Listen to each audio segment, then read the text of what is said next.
I never understood the purpose of achievements in video games. The whole idea of 100% completion, of getting all the achievements or the trophies if you're on PlayStation.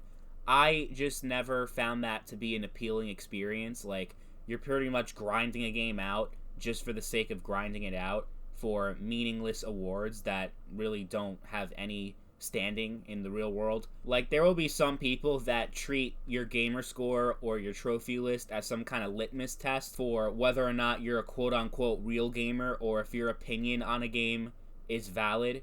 Like, it's so weird. Like, you can't judge a game based on how fun it is unless you treat it like a 9-to-5 job and keep grinding it out and grinding it out to get 100%.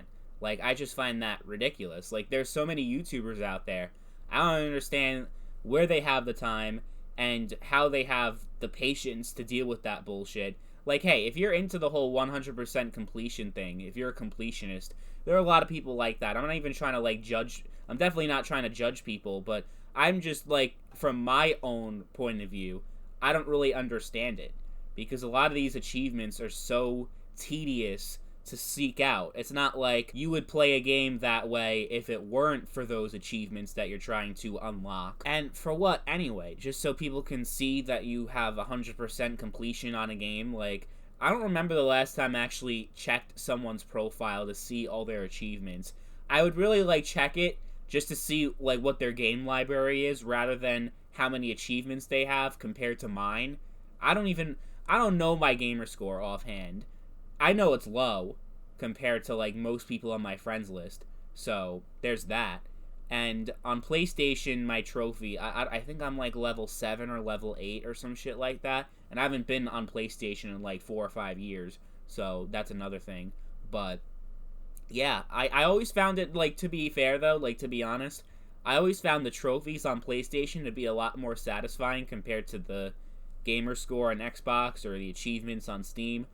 I always liked having that bronze trophy, silver trophy, gold trophy, platinum trophy. I didn't really have that much. The only time I had a platinum trophy was several times with the Telltale games, which, as you guys know, it's pretty much just a point-and-click game, so as long as you just play through the story, you get an automatic platinum trophy. So that's not really, that obviously doesn't really count.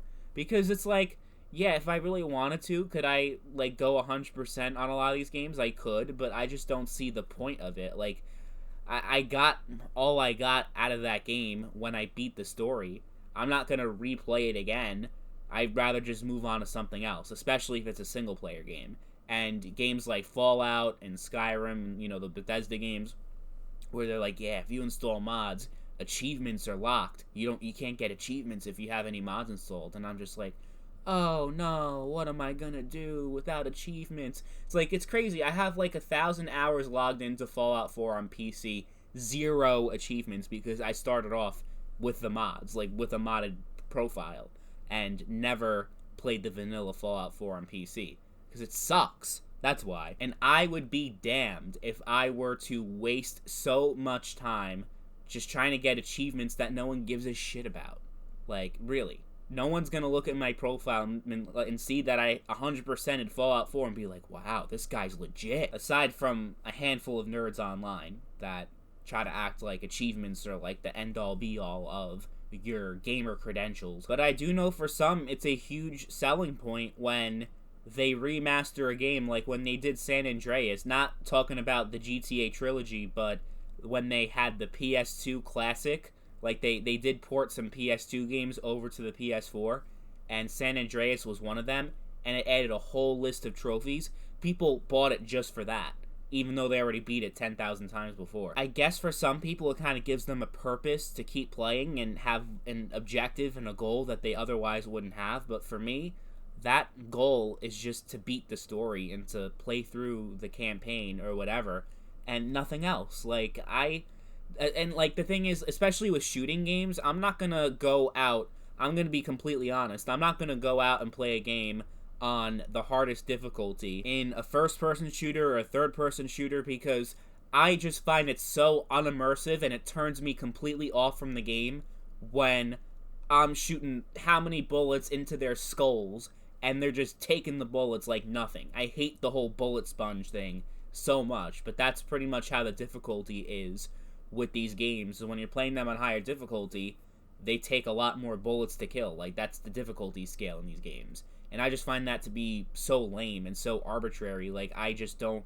No, I'm not going to put myself through that. I'm just going to get frustrated, and it's pointless. So, again, it's not really me trying to criticize people that do care so much about achievements and try to 100% complete every single game.